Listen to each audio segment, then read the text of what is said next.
Oi pessoal, hoje eu vim aqui para a gente falar sobre a nova resolução que o Conselho Monetário Nacional publicou dia 24 de março e que vai aí entrar em vigor dia 2 de maio agora de 2022. Ela trata da organização, funcionamento, e constituição das sociedades distribuidoras e corretoras de títulos e valores imobiliários. A resolução ela traz ali normas gerais no que tange a capital, a disciplina, a fiscalização, as atividades que as sociedades precisam observar para que possam ali atuar no mercado. Para quem não tem familiaridade com esse tipo de sociedade, as distribuidoras e corretoras de títulos e valores imobiliários, que têm ali as siglas CTVM e DTVM, elas são ali intermediadoras no mercado de capital, no mercado financeiro, no mercado de câmbio, porque elas fazem a atividade de intermediação na negociação de títulos e valores imobiliários dos seus clientes, que é entre os investidores e os tomadores de recursos. E nesse tipo de atividade que elas fazem, elas prestam aí serviços desde plataforma de negociação pela internet até administração, custódia, desses títulos aí, valores dos seus clientes. E para isso elas podem aí cobrar uma taxa ou comissão para a realização desses serviços. Tanto as distribuidoras como as corretoras de títulos e valores imobiliários, elas têm que ser constituídas como sociedades anônimas ou como sociedades limitadas. E ambas são ali fiscalizadas pelo Bacen, pelo Banco Central do Brasil, como pela CVM, que é a Comissão de Valores Imobiliários. E é importante ressaltar que para que elas possam funcionar ali, no mercado, prestar os seus serviços, elas precisam pedir autorização de funcionamento ao Banco Central. E o processo de solicitação para funcionamento é o mesmo que as instituições financeiras fazem. Então, a mesma resolução que se aplica às IFs se aplicam também às corretoras e distribuidoras. Então, elas têm que seguir o mesmo procedimento para pedir autorização. Um ponto aí de destaque, referente à diferença das duas, da corretora e das distribuidoras, que antes até tinha uma diferença maior no que tange às suas atividades, mas com a decisão em 2009, uma decisão conjunta que teve entre a comissão da CVM e a comissão do Bacen, foi ali autorizado que as distribuidoras também operassem nos mercados organizados da Bolsa de Valores. Então isso fez com que elas acabassem ficando bem paritárias ali no que tange às suas atividades. Vou falar um pouco mais especificamente o que a resolução 5008 trouxe de orientação para essas sociedades. O artigo 2º, ele traz um rol taxativo das atividades que as distribuidoras e corretoras podem realizar no mercado, Então, o que tem que constar ali no meu objeto social, do meu estatuto social ou do meu contrato social? Você tem que verificar o artigo 2, que tem um rol taxativo, para você verificar o que elas vão de fato, qual tipo de serviço que eu vou querer ali prestar, e isso tem que estar constando no meu objeto social. Outro ponto bem importante é que fica claro na resolução que tem que estar expressamente na denominação da sociedade o que ela é, se é distribuidora de títulos e valores imobiliários ou se é corretora de títulos e valores imobiliários.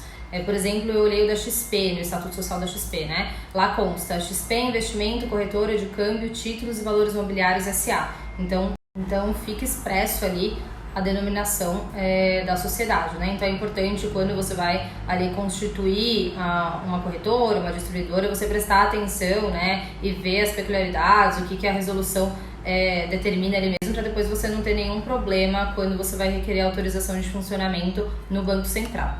Em relação ao patrimônio líquido e capital que elas têm que manter, a resolução determina uma obrigatoriedade de limite mínimo de R$550 mil. Mas isso muda caso as corretoras ou distribuidoras venham a realizar operações em que adquiram direitos ou assumam ali obrigações perante contrapartes. Nesse sentido, se elas realizarem esse tipo de operação, aumenta o limite mínimo para R$1.500.000, Então tem que estar ali observando essa mudança.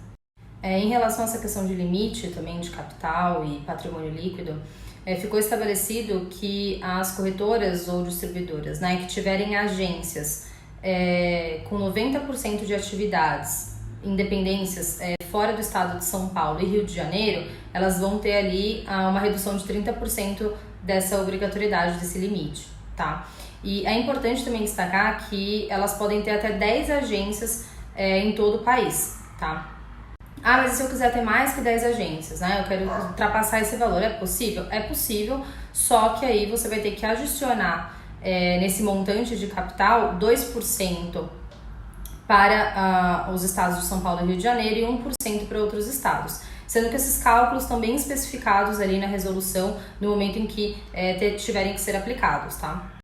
A resolução traz também a obrigatoriedade das distribuidoras e corretoras elas colocarem um administrador técnico especializado para cada área de atividade que elas vão realizar, tá? Esse administrador ele pode acumular atividades desde que esteja ali de acordo com resoluções ou legislação para o tipo de atividade dele, tá? Mas é possível a acumulação.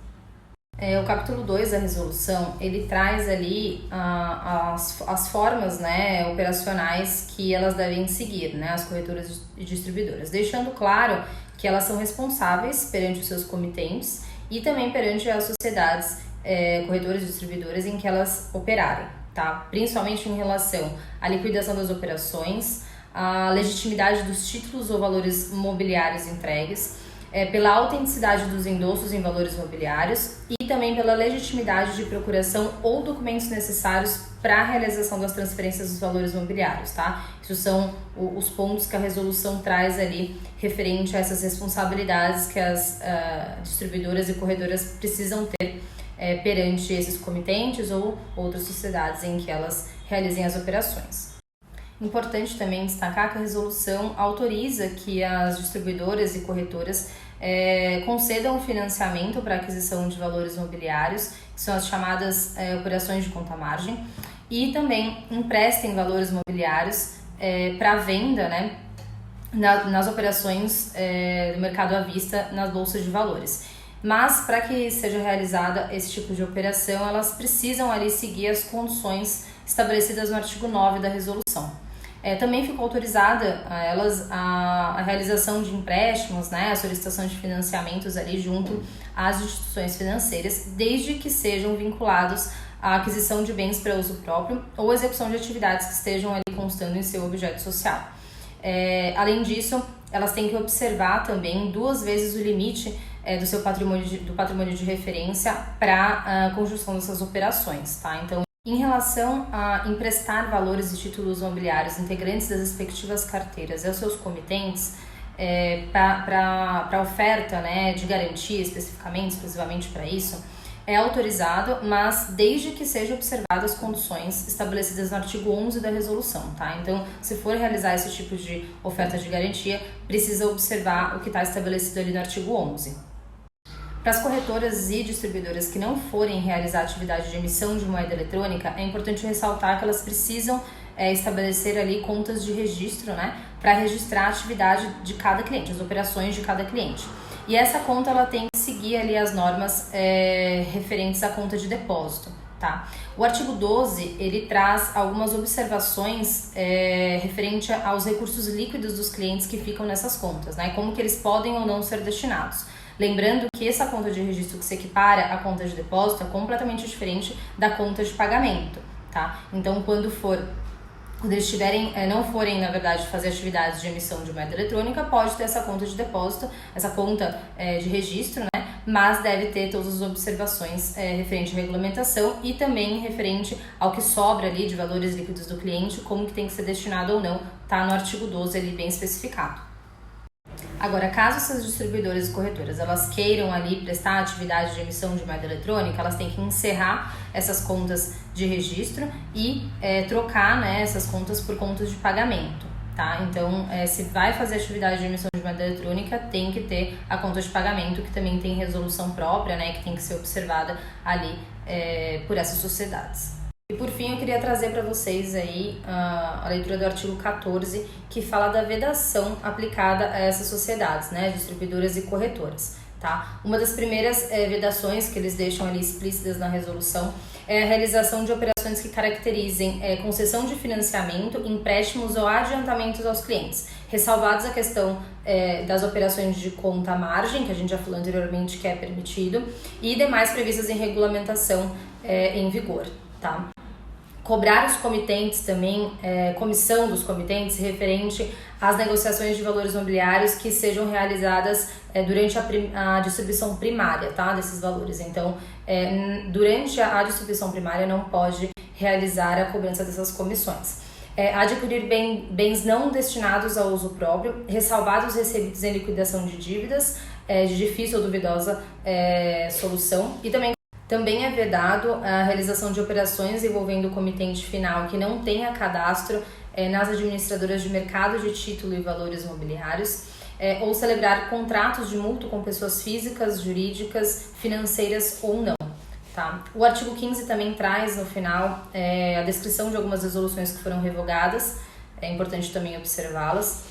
Então eu espero aí que eu tenha conseguido trazer, né, por meio dos artigos dessa resolução, as observações, as orientações que o Conselho Monetário Nacional trouxe para essas sociedades, né? Então, se você vai constituir uma distribuidora ou uma corretora, é importante analisar bem minuciosamente essa resolução